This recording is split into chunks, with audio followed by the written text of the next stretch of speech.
What's up, guys? I'm BTC. There was a brand new patch that just hit the live version of the game. This is a new experimental mode with a lot of balance changes aimed at trying to weaken double barrier. However, there are some other changes that are not really fully connected to that double barrier situation, but there are some massive nerfs in this patch, as well as some kind of strange buffs. So let's take a look at the situation here. First up is Brigitte. You'll notice that right away she has less health. Her base health has been reduced from 200 down to 150. So she now has 150 health and then the extra 50 armor.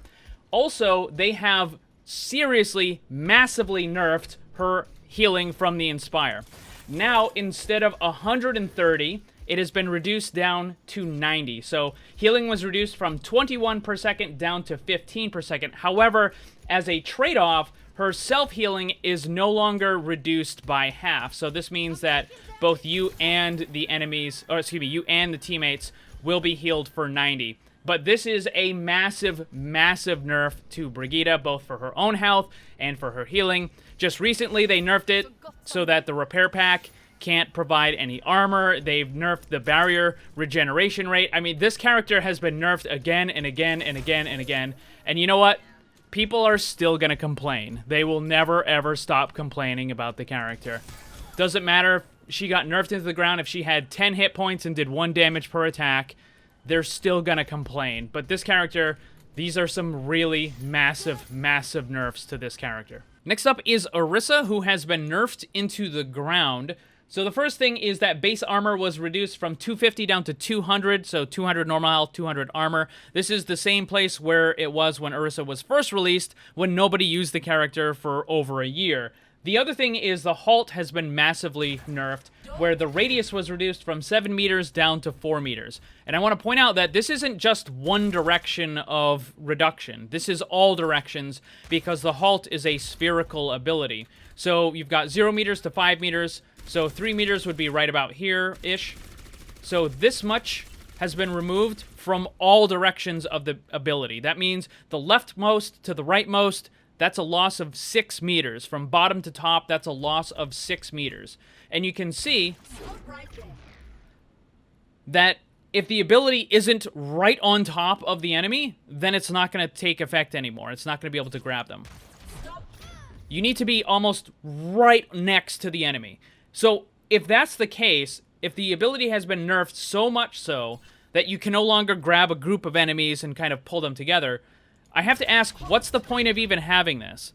If you have to launch it pretty much directly at the enemy, and it only moves them like an inch, effectively what you're getting now is you're no longer getting any sort of combo potential, you're no longer getting any sort of setup for something else. All you're getting is a very minimal movement disruption. That's all you're getting from this now. And what's the point? It's just, it went from being an ability that might have been a little too strong to something that's almost worthless at this point. If you're going to nerf it this much, then why not just replace it with something else? Next up is Pharah, who got both buffs and nerfs. First thing is with the hover jets. Movement speed has been increased by 20%. This should help when trying to deal with enemy echoes that are in the air and just avoiding attacks in general. However, they did nerf the regeneration rate from 50 down to 35 per second, so it's going to be a lot more difficult to stay in the air for extended periods of time. Pharah's now going to be on the ground a lot more. They also changed the ultimate. The barrage duration was reduced from 3 seconds down to 2.5 seconds. However, I don't think this was intended as a nerf.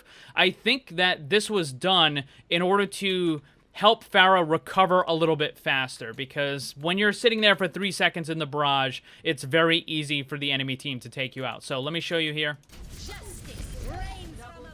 It still does a tremendous amount of damage. It's about 1200 damage per second.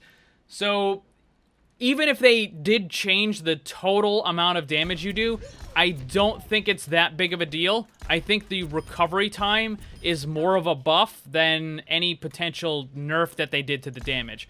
Although, looking at the ultimate, it looks like they might have actually sped up the attacks a little bit, so it's possible it could still do the same damage, just in shorter time. But even if it does less damage, I still think it's overall a buff, just because you get to recover a little bit faster. Next up is Roadhog. He has both some buffs and nerfs as well. First up, the total ammo was reduced from 6 down to 5. The damage per projectile was increased from 6 to 7. So he's going to be able to do a lot more damage because there are quite a few projectiles there, and each one of them now does an extra damage. However, the recovery time was also slowed down. So instead of 0.7, it has now been moved up to 0.85. So you're going to attack a little bit slower, and you get a little less ammo, but each attack does a good deal more damage. Basically, if you have good aim and you're close to them, you're going to be able to do a lot more damage. But if you're just kind of missing, or, you know, you're a little bit further away, then you're going to end up doing less damage. So this is going to make him do even more close range, particularly when you're doing that combo. Next up is Sigma, who got yet even more massive nerfs. The first thing is the experimental barrier. The health has been reduced from 900 down to 700, and the regeneration rate has been reduced from 120 down to 80. So not only does it have substantially less health, but it will take significantly longer to recharge. On top of that, Kinetic Grasp has also been nerfed, where the cooldown was increased from 10 seconds up to 12 seconds.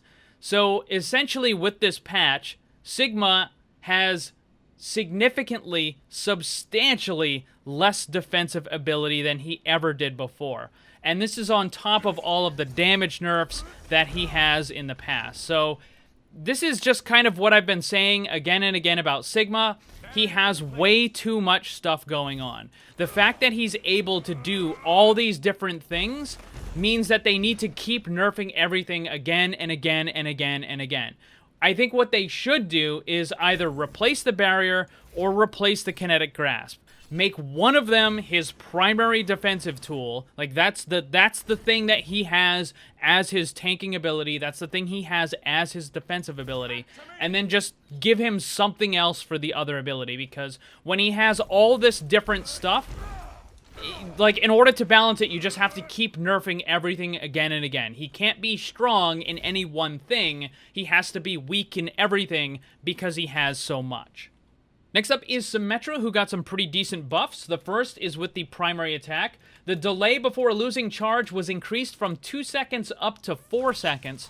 So once you build up to that maximum charge, it will now take 4 full seconds before you can lose that full charge on that damage. So that means that you've got quite a bit more time before losing that damage. So this is going to allow for quite a bit more damage potential for Symmetra. Also, the cooldown on the teleporter was reduced from 12 seconds down to 10 seconds. So you can destroy it, and you see now it's on a 10-second cooldown.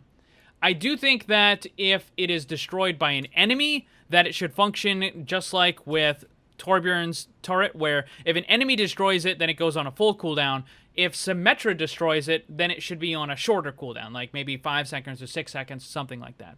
I think that would have been a better change. Overall, I don't see either of these two things really having much of an impact on Symmetra.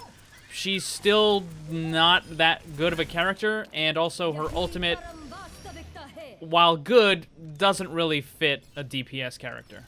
Next up is Zenyatta, who got some changes to his secondary attack. The charge rate was changed from 0.6 seconds down to 0.52 seconds per orb. So now you'll be able to charge that secondary attack a good deal faster than you could before. Also, the rate of fire was increased from 8.5 to 9 per second.